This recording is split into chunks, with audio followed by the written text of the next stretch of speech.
Hi, welcome to the 7th annual MECCAcon convention being held virtually this year thanks to COVID. Hey. Um, Right. we currently have cosplayers Lynne Marie and Mike Flood here for our Heroes Unlimited panel. And we're hoping that Bill Johnson will join in. He's having some technical difficulties, so he might come in, he might not. So, we'll see. We'll see what happens there. All right, so I guess we'll get started. And I'm sorry, I had a technical difficulty come up real quick, but it's none of my business. This is not my account. How's everybody doing? Doing all right. Are you guys? Did Mike freeze up too? It looks like it. Oh, looks like man. It's just me and you. All right, so right now it's just gonna be me and you. I hope that's okay. I mean, ladies first. I'm all really about that, so I'm good with it. But technical difficulties. That's always the fear with doing stuff like this. So, Yeah. why don't you take a moment and introduce yourself, Lynne? My name I go by Lynne Marie on social media, or Brown Legs if you see me on IG. I am from the DC, Maryland, Virginia area. And I think I've been cosplaying for maybe 6 or 7 years now. So. Okay. And how about Mike?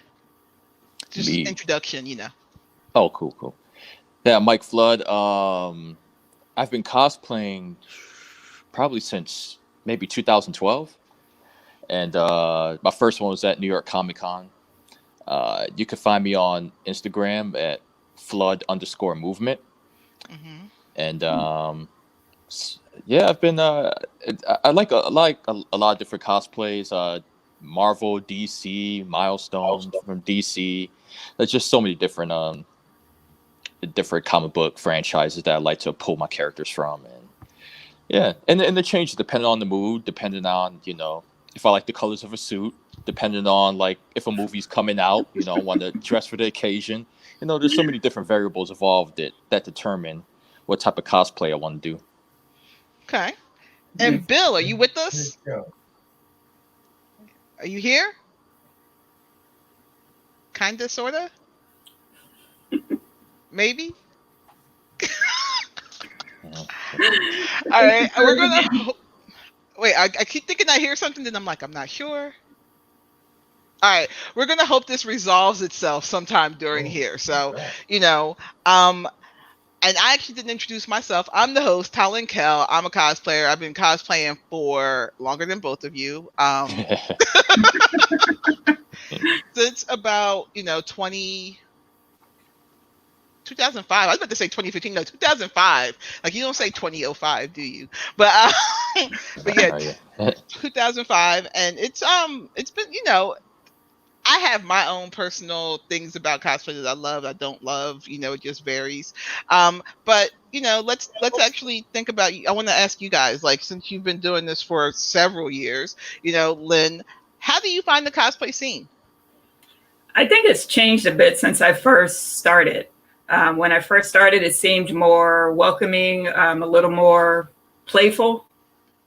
A bit. When I would go to the conventions, I didn't really know anyone because I had just started, but I could go there, and if I saw the people in costume, it didn't matter. You ask for a picture. You either start following each other on social media, or you see each other around at other events.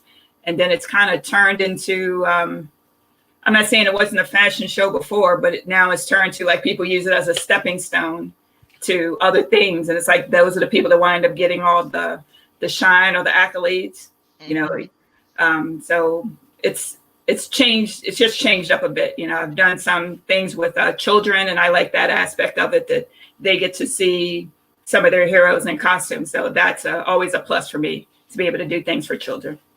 And again, when did you say you entered the scene? 2012, 2013. Okay. Okay. And Mike? The scene, I started in New York, and I kind of started like in one of the huge, like the New York Comic-Con, which is like a pretty big affair. It's like one of the major, locations for a comic book convention. So it's a little bit different. It wasn't one of the neighborhood ones where it's more local and more like smaller community. The big one, it was just like everything large scale. But in terms of the cosplay aspect, it seemed to be like a lot of people dressed up. It was like a huge like just like a comic book just come to life. Everyone dressed as their favorite characters and everything, and I just thought it was amazing. And some of the people had the most beautiful like costumes and like and like armor and stuff like that. But I noticed lately, like as the years progressed, that New York Comic Con especially, it just got a lot more corporate, and it just got a lot more. I mean, it started to get a bit more like San Diego, where they had more celebrity panels, which was cool. But then I started seeing that there are more people coming in as consumers than they were of like cosplayers and just people who enjoyed the cons or whatever. It just seemed like more people came to buy merch than to dress up. Right. I could see that. And I can't tell, Bill, are you here? You still? Oh no. Oh, it's okay. All right. Okay. We just gonna roll with it. We're gonna roll. If it catches up real time, we'll keep them in. So, I mean, as I said, I've been doing this since 2005. I keep wanting to say 2005, and that's not how you say it. And it's really funny because that puts me, like I said, I say 15 years, but I feel like I did it like a little earlier than that. But who can say? I think I've been saying 15 years for like 2 years now. And yeah, you're right. The scene has definitely changed, and it's really fascinating to see how it's changed from even when I started to when you started. And I think part of the change that happens is our perception of the people around us and how we interact with the environments. But the environments are also changing. Like comic conventions were not a big deal 10 years ago, not like they are now. Like they were happening, and we were like looking at them like, who goes to that? I mean, I was going, but before that, I would look at them like, who goes to that? And then suddenly, once you become a part of it, it changes your perception of it, because you're no longer just looking for anybody who wants to do what you're doing. You want to find people who are like you that are doing what you're doing. And I'm in the South, so I'm in Atlanta where Dragon Con is, and that's why I got started early. If I think of it, that's a big one. Yeah, it is. I think if it were corporate like New York Comic Con and San Diego Comic Con, I would not have gotten as into it as I did, because Dragon Con is completely fan run, which means everything you go to feels amateur. Literally amateur. Like a lot of the panels, you can tell these are people who they just threw people on there and they've never done it before, where the other ones, New York is very smooth, it's very professional. And I'm not sure what it's like in the Baltimore area. Like I've only been to BlurredCon and a couple other smaller cons up there, so I don't know what it's like in that area. DC, the DC is Awesome Con and Baltimore Comic Con. They both have kind of the same feeling. They're not as big, obviously, as DC, as like Dragon Con or New York, but you get more of the local people there. So the same way you guys like going to Dragon Con, maybe to see your local people, the same thing happens with Baltimore and Awesome Con. You get to see more of your Maryland and Virginia area cosplayers and maybe certain celebrities there. So I met both of you at BlurredCon, like back when I went to the first one. I haven't been back since because I got issues with that convention. But that said, it was cool because it was like, black magic. That was like a really great experience for all. Do you still go to BlurredCon? Even though it's not this year, but I went last year for a bit because they were doing the Masters of the Universe shoot there. But I've got its issues too, but it's a nice local one for Black folks to attend, and that's what I like seeing. I like seeing more Black cosplayers and more Black people at a convention. Yeah, and I know Mike, you're in California. The first one. Yeah, now you're in California now, right? Mm-hmm. So getting back and forth would be. Yeah, it's which one? I think the only one I've been to here was the Los Angeles Comic Con at the Convention Center. Mm-hmm. And that was pretty big too. It's similar to Awesome Con. It had that same vibe. And I feel like Bill is here. Is Bill here? Looks like it. Wait. I'm here. Yes, I'm here. I'm back. Like I didn't want to interrupt you, Mike, but at the same time, I'm like, Bill's supposed to be on the panel. let's see if he's actually joining us. Do you want to introduce yourself real quick? Bill Johnson, cosplayer here in Harlem. Been doing it for a few years. Love doing it. Representation is most necessary. Okay. So you're in New York. Mike, you said the first time you went was in New York, but now you're in LA, so that's a whole different thing. You're in DC. I'm in Atlanta. New York is a whole different.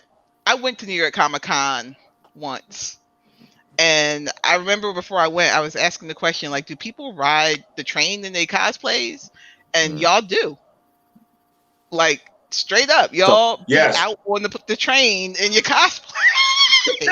Somewhat. Like I'll have a coat over my Superman suit, like a trench coat over the Superman suit, and the cape will drape out of the bottom.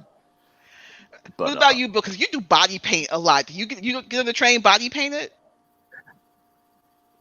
I came home in full Silver Surfer on the 1 train, local. How did people respond to you? They liked it. I mean, they found it interesting.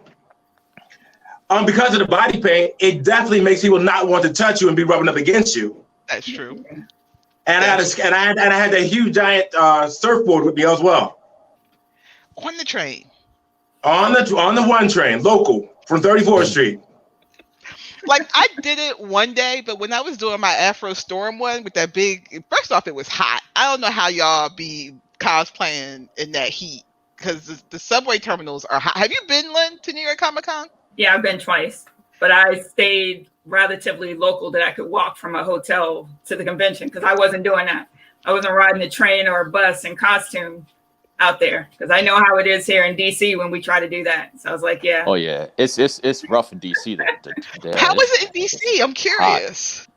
Where I usually park, I'm usually on the Maryland side going into DC, so-called the hood area. I may be the only one on that particular station dressed up. So yeah, everybody's looking at me like, what the hell is, what's happening? What is she doing? But the further along you get into the station, further you get into DC, you start to see other people that are going, so you don't stand out as much, but they will start just looking at you like, oh, there's Wonder Woman on the train. Like, why is Wonder Woman on the train? Yeah, that was an interesting experience. It's funny too when you talk about trains. I remember I went to a Comic-Con in London, and it was like I'm not sure what franchise they're part of, but there's like a whole network of those comic book conventions. I wish I remembered the name, but when I went on the train to Superman, like the British are so like painfully quiet and to themselves on the train, but you could just feel all of them. You could feel all of them looking at you, but they're not looking at you. And even but there's a little kid like who wanted to like say, "Oh, Superman," and then the mom was like, "No, get away, like no, don't say anything." Like everyone just like so like to themselves. It's so funny when you see like an extravagant cosplayer on the train. They just they react by not reacting really hard. I think if that makes sense. It's going to sound weird to even say this. It's kind of a white thing. Because I did a makeup test. I'm down in the South, right? I'm in Atlanta, and I painted my face red because I was doing a makeup test for Hellboy. And I went to the grocery store with the red paint on, and I'm walking to the grocery store, and all the white people are not saying anything. Like, you see them look out the corner of their eye, but they're turning away. Black people rolled up on me, be like, "What the hell is this? What's this? What you doing?" Yeah. That's funny. Yeah, that's funny because the little kid, he was a black kid, and the mom, it was him who wanted to like approach me and stuff. Like, that's funny. But everyone else just figure it out. Yeah. So you touched on this a little bit about the change in the scene. And actually, Bill, how long have you been cosplaying? Missed that question with you. Forgot. Oh, I can't hear you. You're muted. I'll unmute you so I can do that. No, you can't. You have to unmute yourself, Bill. Bill, you're muted.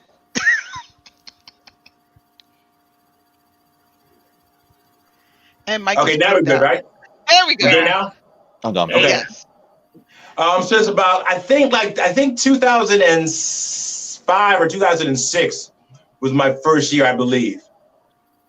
Okay. And so how has the scene changed for you? It's wonderful now to see more cosplayers of color. So that now I've kind of developed like a family of cosplayers. So when I go to events, even if I go by myself, I know and look forward to running into other people of color. And it definitely gives you more of a sense of comfort or just comfort in terms of walking around in your cosplay, that you're not alone. So I love that. And also that more people are now used to seeing cosplayers of color. So it's just kind of just like you just kind of fit right into the stream now. Okay.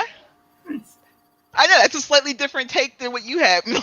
And I mean, don't get me wrong. First Dragon Con I went to, 2005. I remember every black person we saw that was there. We were just like, black people! Yeah. And then we get into a circle and we would kind of be loud, and then all the white people would make a circle around us and like avoid us because we were too loud or some shit.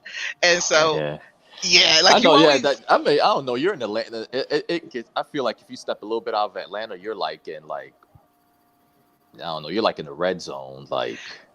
And I hear it's tricky because like a lot of people there from the Midwest too, and other parts like West Virginia or whatever. So you get some colorful. It can be a little tricky. It can be a little tricky, but as far as like the cosplay scene down here with black people, it's huge. It's huge. Like MomoCon is very, very, very, very heavily black. Dragon Con is that the one with the so. pool? Is that the one with the pool that everyone goes to? MomoCon? Or that I've never been Fest? to the pool. Oh, sorry. But no, you are thinking. There is that one where it's like at the water park or something. Yeah. That's not... That one's somewhere in Lynne's area, Lynne Marie's area. Right. Oh, maybe that was BlurredCon. No, it's like it's I don't another remember. One where like everyone like they always do like some kind of Colossal like, Con or something. Yeah, and they always like some swimsuit like cosplay. Yeah, because they're all in bathing suits. Yeah, I've not been to that. The kids go to that one. I'm gonna stop calling them kids because they grown, but they all half my age. So the kids go to that one. I see heat stroke in my future at that one. But that actually does bring up a good issue. I was looking at us on the list, and I was like, we kind of the aunties and uncles of cosplay. Yeah, really. I know. Yeah. Which affects the experience that we have when we're out there, because I mean, like even now on social media, I'm not sure how active you are on social media with posting pictures of you in cosplay, or have been. Like, do you have social media followings at all, or is that like a whatever thing for you? It was interesting for me. Like, there's a kid I saw near USC, and he was doing the fan film, Static Shock fan film. And I was like, and I wanted to show him my static cosplay from New York Comic Con. And I just flipped through my Instagram and I showed him. And I was like, yeah, this is the original. He said, oh, yeah, not many people know about that. I'm like, oh, man, it's that far back. And then I looked at the timestamp. It said 2012. I'm like, oh, my God. I'm like, oh, yeah. So it's like, I think I'm up there with you now. So I think we're all in that same boat. We're all in that same boat. We're on there. We're in this together. Exactly. The aunties and uncles. Lynne Marie, how about you? I don't think I have that many followers like consistently. I have people that I know, but it's like sometimes I could post a picture and may get 20, 30 likes, and I could post another picture and it get 200. So I don't know if it's maybe the algorithm, like the time of day and, what's going on, that type of thing. So I post because I like it and I want to keep my page active. I'm not looking to make sure that I get 2,000 followers here and 3,000 there or anything like that. It's just to have fun. That's what I'm really in it for. It's just to have fun and meet some new people. How about you, Bill? Uptown Bill? I post a lot. I post on Instagram and I do Facebook. And I've gotten a lot. And also I do like not my cosplay stuff as well. And I kind of make my cosplay things kind of political in terms of like Black representation. But then also I post a lot about what's going on in terms of the world and America specifically with Black people and Black men specifically. And I get a lot of cross-pollination of like people, political people, cosplay people. So I guess and a lot of them kind of look at me as like one of the uncles of cosplay and political works as well. And I enjoyed that. Okay. I Yeah, I keep finding out how young the people are that I hang out with down here, and I feel weird about it. I mean, when you realize you were grown when they were born. Like that sits with you a real funny way. Like No, I had but an see, apartment. for me, it's just I'm there to cosplay. I mean, as you guys know, I don't usually like hang out and socialize outside of cosplay or the event. I don't get together with people like to go out to like dinner or go out to the party, go out to the clubs. I go out, I cosplay all day long until I'm dead tired, and then I go back to my room and repose until the next day. So tell me about that, because a lot of people who get into cosplay do it because of the social aspect. Like they do it because they want to have that community, and you're like, nah, fuck that community. All right. Exactly. I don't. Lord will tell you, I don't do that. Nothing. All right. So explain that to me a little bit. Like, so what made you decide to do it in the first place? I want to do it because I want to represent Black people and Black cosplay. And so that's wonderful while I'm at the event or the cosplay thing. And that's the end of it. I'm not going to any because I don't want to hang out and I have a lot of friends. I don't need more friends. What? I know. You know, no, I don't. I mean, I have my like you all. You all are my cosplay friends. I've known y'all for years. I don't need every other little person coming up to me, want to have a burger with me, sit down, and you know what? And at cosplay, when I go to the eating area, and I want to sit down and eat, I'm just kind of resting. I'm not there to socialize. I'm not talking to people. Well, you say you have people come up. You say you have people come up to you. They be giving you their life stories and stuff, and you be becoming like a therapist and stuff. So. I don't need that. Fucking hilarious. That is hilarious. Wait, do you ever think like certain cosplays like invite certain like fans or audiences to like approach you and stuff, like depending on what you like? I don't know what character you portray or whatever. So you got to be a more standoffish cosplay character, you know. I'll say that's my true. cosplays are all very inviting. I spent several years doing just villains, and I really enjoyed just doing villains because then I had to talk to nobody, and that was on purpose. Like you could just walk around and look grumpy and nobody approached you. Right. And then I got used to that, and then I did that Afro Storm cosplay that everyone fucking loved, and people were talking to me all day, and I was so mad. Then you have to run for Congress and all that stuff. You have to make. I was so mad. I was like, "Why are y'all talking to me? Stop coming up to me. Stop touching me. Stop trying to just. Where's my bubble? Like certain characters, people come right in your space and want to be right there. Hell, just like a certain. It's like a certain responsibility you wear with certain cosplays. Like, I know for me, like when I'm Superman, it's like. I gotta be on all the time. I gotta be always smiling. I gotta be always friendly. And it's like, I feel like sometimes I can't even curse. Like when I'm wearing this. I don't let that stop me. Why do you need to curse at a Comic-Con? Why you curse at Comic-Con? Because people in life. That's why. Oh, yeah. I'm still laughing. The Uptown Bill was like, "Fuck all y'all. We not friends. We not gonna be friends. Don't even come talk to me. Just wave at me, get your picture, and move the fuck on. I'm here to cosplay. That's it. Don't talk to me over my food. Don't walk me back to my room. We on the floor, and that's it." That's funny. I'm not mad though. I'm not, because that's the thing with fandom. Fandom is this weird space where people believe that if you are interested in the same things that they are, that means that you guys are besties, and they come up in your space and they want to, and then you find out horrible things about them, like things you don't want to know, and you're just like, you can't be having Yeah.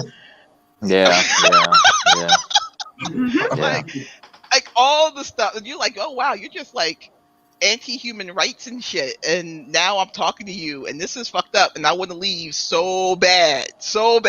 Have And you started developing like a sixth sense of like when you know it's coming by like just a word or a gesture or like or eye roll or something? You're like, okay, I know where this is heading. You might be anti-human rights right now, so. well, part of it, my platform is very much I'm talking about social justice all the time. So Right. if I have a Yeah. table or something, or if I'm running a panel or something, anybody who's attended any of that shit knows I'm about to say something. So that I already know the deal. And I do have people who come up like, well, they want to start having a debate about, people's right to life and shit. And I'm like, we're not doing that. That's not even in this space. So you Right. do. I mean, but I always just assume if they white, they want to say something out the box. Like, that's always what I assume. And they usually do. And then they try not to, and they still do it. And you just like, y'all just. And they start off by saying, I don't mean to offend you, but I'm like, oh, that's already, that's a conversation killer. I'd be like, don't say whatever you're going to say. Exactly. Just go. Yeah.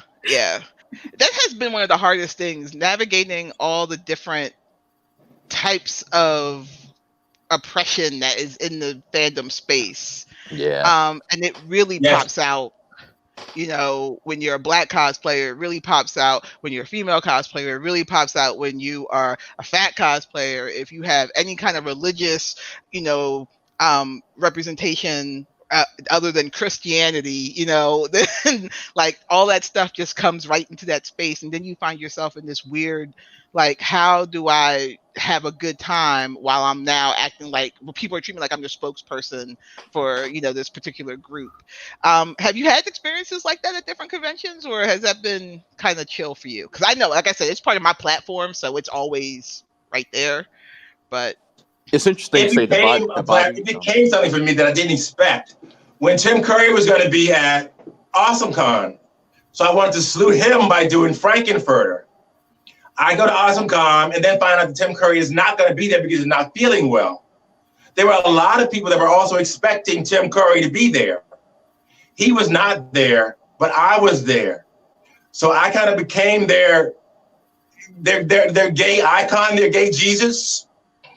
They were coming up to me, hugging and actually crying and telling me how much the character of Frankenfurter meant to them in their life in their gay experience. Wow. So all the stories that they would have normally told Tim Curry, I had to hear that day. And it made me feel good. Oh, okay. But it kind of left me a little bit emotional. Okay. I didn't know if you're going to be like, don't be my friend anymore. But No. I was very nice and loving, even though I had on 6-inch heels. I don't know how you did that. I know. It was hard. You were starting to say something, Mike?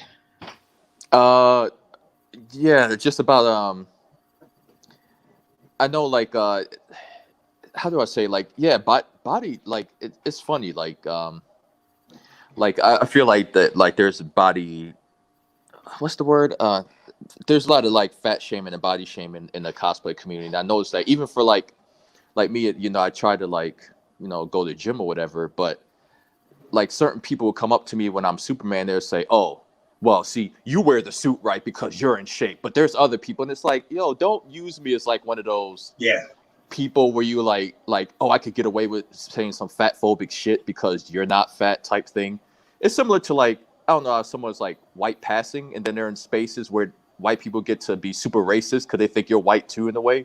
And I feel like it's kind of similar to me, like when I'm dressed as Superman, like people will say certain like slick remarks that are very like demeaning, and it's like, I mean, yo, that actually kind of hurts because I was like once, I wasn't always. You used to be fat.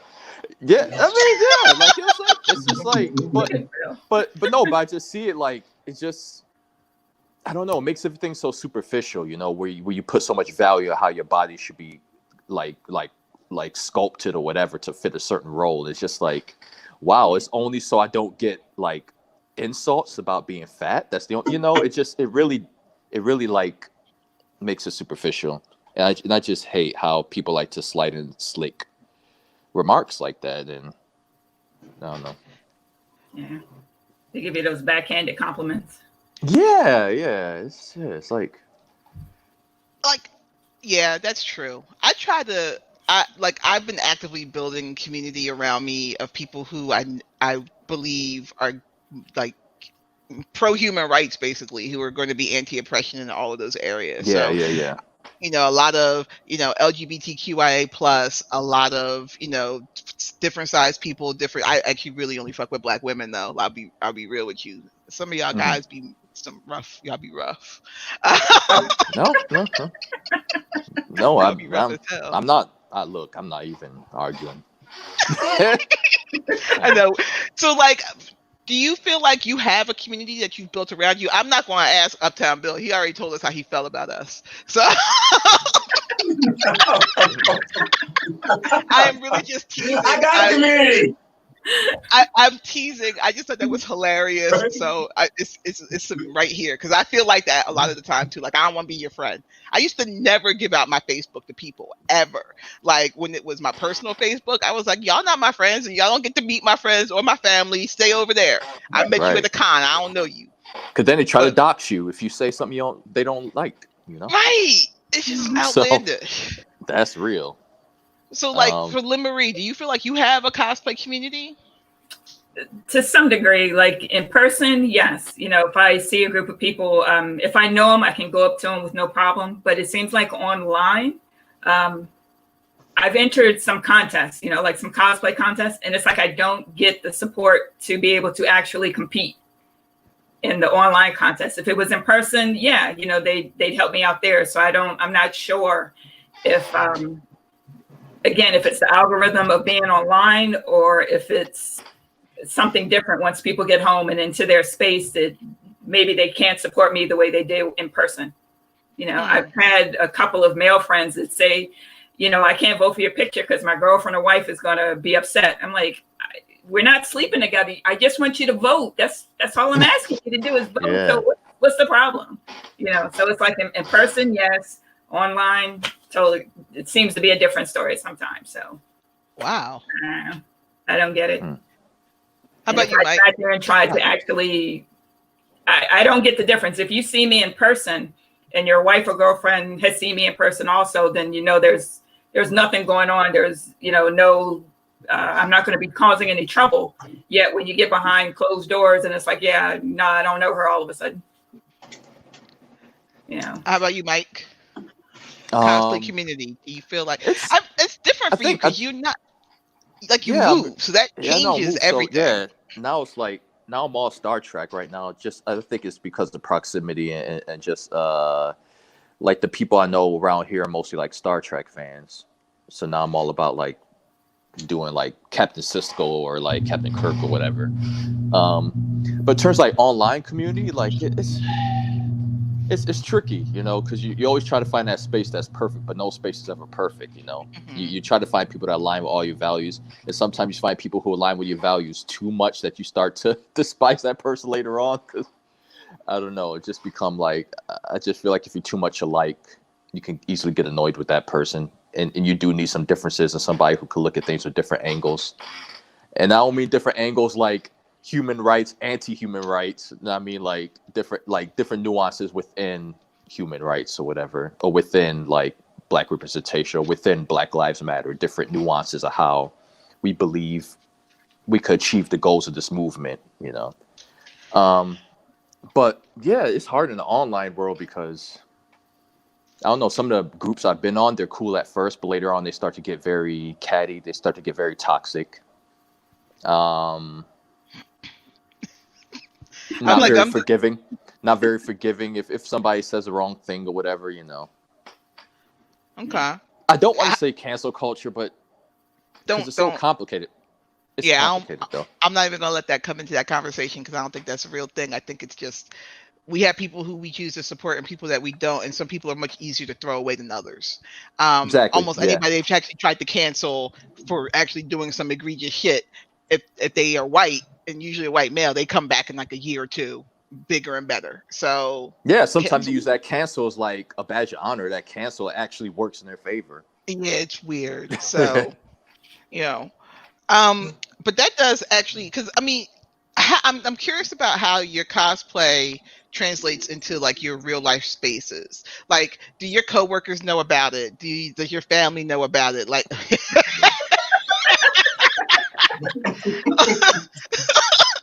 how does that like is it a part of your day to day in any way, or is it just something like this whole separate space that's away from reality for you? And we'll It's start hard with for me Bill since now. he had the emphatic. He had the emphatic. No, they don't know. My coworkers, again, I keep them in a box. They say my coworkers stay over here. They're not involved in my life in any way at all, outside of work. But how about your family? Family all knows, and I actually usually bring family members and invite family members to it all the time. And he also on social media. I've had coworkers that have asked me, like, what's my social media account? And I said, I tell my coworkers, I don't have a social media account. And besides, you are my coworker. You are not my friend. Yeah, I mean that's true. I don't really bring coworkers on your personal shit. I can't actually stress that enough. People have gotten fired behind that shit. So yes.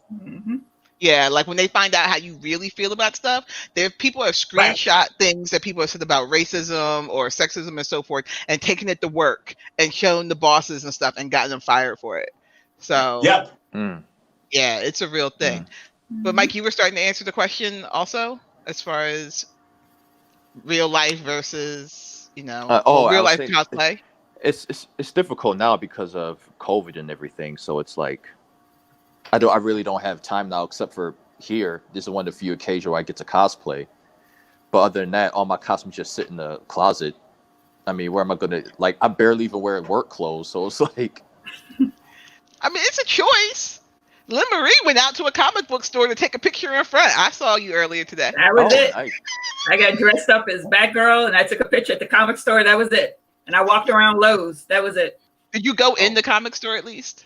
Yeah, I went in there to pick up my my subscriptions. I went in there for that, and then I walked around Lowe's. So, I got some looks in Lowe's. I got a couple people that were dressed as Batman. They had on like their Batman shirts. So I was like, hey, what's up? Did they know it was Batman Day? Yeah. There was a couple people in Lowe's that knew it was Batman Day because they were wearing their Bat shirts, but there was like nobody else in the comic book store when I was there.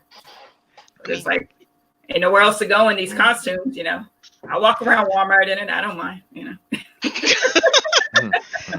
So, do your coworkers know? Do you have at work? I have my pictures up. Certain costumes like Wonder Woman or Storm. I have a couple pictures up at my desk, and they've seen it. A couple people around have asked about it, but I don't sit there and talk to any of those people like that. I don't have any of them on my social media. My family knows. Like my dad knows. My mom is no longer here, but they're kind of like, whatever. She dresses up in some weird stuff. That's about as far as the family goes.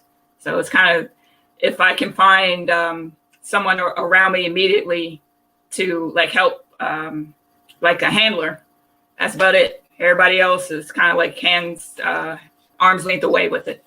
Gotcha. Yeah, I used to share it at work back when I was younger, and I was like, I don't really want y'all knowing what I do when I'm not around y'all. It really became this is a protective thing, so it needs to be over here.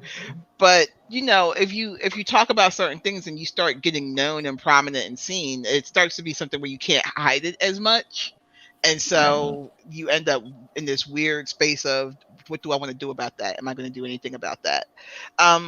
And I find it fascinating. This is another thing, and this might be, a whole just different generations, and the world was different. That you have all said that you cosplay just to cosplay, like you just love to do it. This is something that you really enjoy doing. It's a great hobby. It's great, But now, I see so many people who are making brands, and they're building businesses around it. I'm kind of a hybrid. I don't make no money, but I have one. And Lynne Marie, you were selling masks, and you're starting to build a brand around this. You want to talk about that a little bit? When COVID first started, the mask, at least in the Maryland area, they weren't required yet, but it sounded like they were going to make it required, and I couldn't find them anywhere. The places I would have gone to get them online stopped selling to the public. And so I was like, well, I need to obviously learn how to make one if it's going to be required. So I pulled out my sewing machine. I looked around online and I found a couple patterns and tried them out. And so most of the fabric that I had, I've always tried to do things with a geeky spin to it. So all the fabric that I had at the moment was all superheroes. So I was making the masks. Some I was selling. Some of the ones that I sold actually allowed me to give some away to other people. So it was kind of like 50-50. You make some for sale, make some for sale, and then also be able to donate it to other places. So and now, are you doing any other like business type stuff, or this is like a kind of charity thing? Oh, you got one. Lynne Marie. Lynne Marie. Yeah, the Wakanda. That one was that material was very popular. Yeah. But outside of that, I've started doing a personalization business. I don't say t-shirts because it's not just t-shirts, but like mugs, t-shirts. I do stuff on canvas, jackets, a little bit of everything. So I'm trying to put the cosplay into that too, so that it has a somewhat of a geeky spin on that too. So I can try to do some of the superhero shirts, and I've done some of the canvases that I can stick up on my wall. So it's allowed me to express myself a little bit more, and also other people, if they decided they wanted, they may not be into t-shirts, but maybe they like mugs. You know, they could put the superhero on the mug, or they can put their name on the mug, that type of thing. So I started doing that in August. Okay. And Uptown Bill, do you do any kind of business stuff through the cosplay or anything? Someone came to New York Comic-Con and saw me as a pet named Slickback. And he actually also to be hosting a big event at a place here in Harlem. So he paid me $300 to make an appearance as a pet named Slickback. Oh, nice. So I did, and it was a event for grown and sexy Black people, and grown and sexy Black people like a pet named Slickback. Okay. So many women want to take a picture with a pet named Slickback. I actually had a few people that actually said, "Are you from Harlem?" I said, "Yes." And they said, "Well, do you know where I can buy some weed?" Wow. Yeah. Like, if you're a pimp, you must know where I can buy some weed. There you go. But not. So I gave them a number. Oh man, what? Wow. How about you, Mike? Have you had like any kind of business or branding thing that kind of happened through cosplay at all? I think there's only one time where well, it's mostly for like charity events and stuff like that. And one time, I think one business one was I was asked to be Black Panther at a local theater event in Jersey, where they were filming the movie outside for the kids and everyone, and I would go out there as Black Panther, and they could take pictures with me and stuff. So that was cool. So do y'all? I'm gonna be totally candid. I don't do this shit for the kids. I kind of don't like it when the kids come near me and I'm in costume, because they be drooling and spitting and sick or whatever. They always got liquid coming out of them in some way, and I'm just not a real big fan about being around little kids and stuff. Like, they cute over there. So, but from that response, I see all three of you really like it when you interact with the kids. Yeah. Is that the case? Oh yeah. For me, it fills my soul up with happiness when dealing with the kids. You know, you can go to a con and do all the stuff over there, but to see a kid light up because you're dressed as one of their favorite characters, that feels really good, you know? So I do like that. You know, it's a little bit of give and take. Okay. I did 2 virtual graduations. This year? Yeah, this year, yeah. Since all the graduations were via Zoom, 2 schools in New York invited me to have Black Panther be a special guest at their graduation. So I pre-recorded and pre-taped a Black Panther greeting to those individual schools. Wow. Okay. That's awesome. And Mike blanked out, but hopefully there you go. And how about you? Sorry. No worries. How about you with the kids? With the kids. Yeah, I think it's awesome. Like, it's funny. Like I love it when some of the little kids, like, they're so excited they want to come up to me and the parents like, oh, he been wanting to take a picture with you the whole time, Superman, Black Panther, and then when the kid finally comes up to you, he doesn't know what to do. He's like frozen because he's just so nervous and with excitement or whatever. And I always find out, I was like, oh, that's so cute. Yeah. It kind of reminded me of me when I was a kid, like nervous. I see my favorite, like, I don't know, like movie star or like superhero or something, like, or Disney World or whatever, and I'll see them in person as a kid. I'm like, just frozen, don't know what to say. So I want to ask just really like quickly, because I'm always curious about this. When it comes to making a cosplay versus buying a cosplay, do you have a preference? Me, it's buying, because I try to make it and I just get so frustrated. I tried Eva foam and all that and Warbly, and I just got mad at myself and I just threw it all in the trash. I was like, fuck it. I said, I need my people to build this for me. Who's my team? I need my team. So, I mean, I tried some homemade stuff and it did work out, but it's just, I would love to do more homemade stuff, but I just feel like, I don't know, I got to be where y'all are, like in Atlanta, Maryland and stuff, where y'all have that garage space and that basement space to do all your stuff. Well, in New York, I do it right there on my kitchen floor. See. So what kind of stuff do you make? Well, like this, like Luke Cage, this is all EVA foam. Where is it? This is all EVA foam. So you made that. That's nice. Yes. This is all our foam I made myself. So I definitely make a lot of my accessories. Okay. So my apartment, there is hot glue and glitter everywhere. I am not getting my security deposit back. Gee. How about you, Lynne Marie? I started like building some of my accessories, like my tiara for Wonder Woman and, maybe a belt. I started with that. And then if I have enough time in between when I want to wear it and the time that I can start making it, if I think I have enough time, I'll try to make it.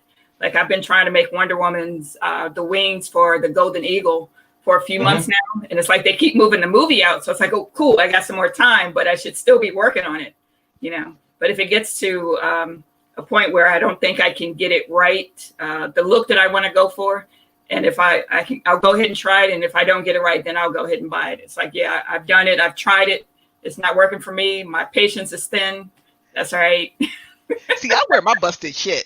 I wear my busted shit all the time. And I tell people all the time it's busted. I don't like using rulers, so I don't measure nothing. And all my shit crooked. All of it. Everything I make is crooked as hell. And I own that. And I just wear it. You can't tell in the pictures a little bit of the time. But yeah, but I like making stuff and I don't like following directions. So that's like the big thing for me. Like I want to make my version of whatever it is. So whenever I work on something, it's always going to be me, just what's in my head, what materials do I have, what can I pull together? And that way It kind of guarantees it won't look like anybody else's. Where if I follow somebody's instructions, I'm going to make what they made or as close to it as I can get. And I don't want to fail at making what they made. I want to fail at making something I envisioned. Right. And then wear it anyway because I made it and I'm proud that I made this monstrosity. I've done it several times. It's my favorite thing. Nice. So that's why you said, Mike, when you said you threw all your stuff out, I'm like, what? No, like just like I'll try to make like a armor like breastplate or something like that. A breastplate out of Eva foam, and it didn't work out. It's just hard. I'm not even gonna lie. It's hard.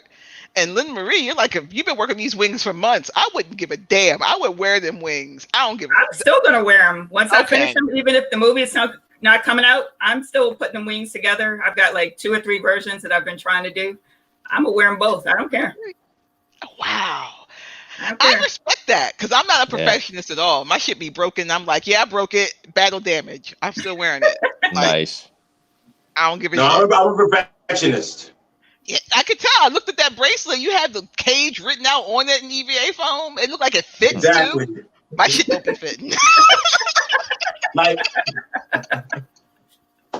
like the first time I did steel for New York Comic-Con. The hammer broke, and I got so pissed off right before I even went in. I just threw that whole hammer away right there in New York Comic-Con. I was like, forget it. Steel will have no hammer today. Wow, I've been carrying my broken hammer. Nope. I just pretend that all my pictures would have been me fighting somebody stronger and then breaking my hammer. Like, that's what I would do, because I don't throw shit out, and my house shows that. And another time I did steel, and I knew that sometimes like the Velcro didn't stick so good, so I was gonna have to use some hot glue. I brought my hot glue gun with me, and I found a plug there in New York Comic-Con. I got down on the floor, plugged out my hot glue, and because I already had the suit on, I went and got one of them like Starbucks like things to put on a hot cup of coffee. Put that in between my skin and the suit, hot glued it, and just stuck it to my suit. Wow. Yeah, nah. That just wouldn't have got worn. But again, it's New York. It's different because you have to travel. Like, that's the whole thing. Like, that's why, Dragon Con, we stay at the hotel. And people are like, you live in Atlanta and you still get a hotel room? And I'm like, you cosplaying. Like, you can't be in cosplay and not have the stuff that you need. You have to have a place to go to the bathroom. Right. You're not waiting in them lines. You got to have some place to put stuff down. You have to be able to lay down. Like, you need that hotel room. Like, what's the longest, and this is going to be the last question because we need to wrap up, but what's the longest you've been in a cosplay? Oh, I know that one. Because it's hell. It's hell. Yeah, because you saw me at the New York Comic-Con at the when I had the Superman black suit with the sequins. It was hot. I liked it. Thanks. Yeah, I mean, I loved it too, but what happened was that, like, apparently if you wear sequins for more than 5 hours, like, your entire body feels like it's itching to death and you feel like you have rashes all over. So it was, like, rough. How long you have it on? Like 12 hours. So that hurt. Oh, that was like, you could just feel every inch of your body was like, take it off now. Like, and that was rough. How about you, Lynne Marie? For 10 hours, I was in those heels for Rocky Horror, and as Lynn would say, my booty shorts. Oh, he loves those booty shorts. Oh my goodness. I don't know how you lasted in them heels for 10 hours. I usually last about 2 hours in heels if I'm at the convention, because you standing the whole time. Exactly. So my feet were like hurting, and then everything was like pressed and tucked into place for 10 hours. Wow. And how about you, Lynne Marie? I think 10 to 12 hours in Wonder Woman, because we went to a convention and then afterwards a group was trying to take some pictures after in Wonder Woman. So it was summertime and my Wonder Woman is leather. So I was burning up in that. I was burning. Yeah, y'all on your own. I did it once. I did 14 hours in face paint. But I mean, I will honestly say that shit was like 12 years ago and I never did it again. Yeah. Like, I never did that shit again. I was like, this was a mistake. I am real sorry. And that we're just not doing this. Because, even though as much as we want to pretend that, we're the characters for a little bit, we're still human beings. Half the shit we wearing wasn't really meant to be worn by people. Like, we've adapted it and made it into something. And definitely not for that duration. And cons are like a marathon of fun. That's what they call it, right? We be torturing ourselves. I don't understand it, but we call it fun. Well, I want to thank you guys for taking this time to kind of hang out and chit chat with me and, participate in MECCAcon, the virtual space, which is, just, I can't believe that she pulled this together. Like, Maia, I'm impressed. I want to wish her the best kudos. With this. Great work. Because, COVID happened and I was like, I'm taking the year off. I can't speak for anybody. Yeah. And have you attended any other virtual events or have you participated in any other virtual things? Yes. One other one, yeah. This is my first one. You guys did the DC fandom thing, right? Yeah, that wasn't virtual. Like, we didn't have to attend that. They just posted pictures and some of the pictures got entered into a contest for it, but we didn't have to, like, be there for it. Okay. But you, Phil, you said you did something virtually. I said that was going to be my last question. I lied, but. Well, yeah, I did the Xbox one with Lynn. Yeah. And then I did this now. And also as an actor, I've done 3 virtual play readings so far. Nice. Okay. All right. Well, I'm glad to see COVID's not slowing everybody down like it stopped me. But thank you so much for coming through and hanging out. And I had a good time. And I hope that you are enjoying the rest of your weekend. You too. Thank you. You too. Thank you for having us. You ain't got to go, but you got to get offline.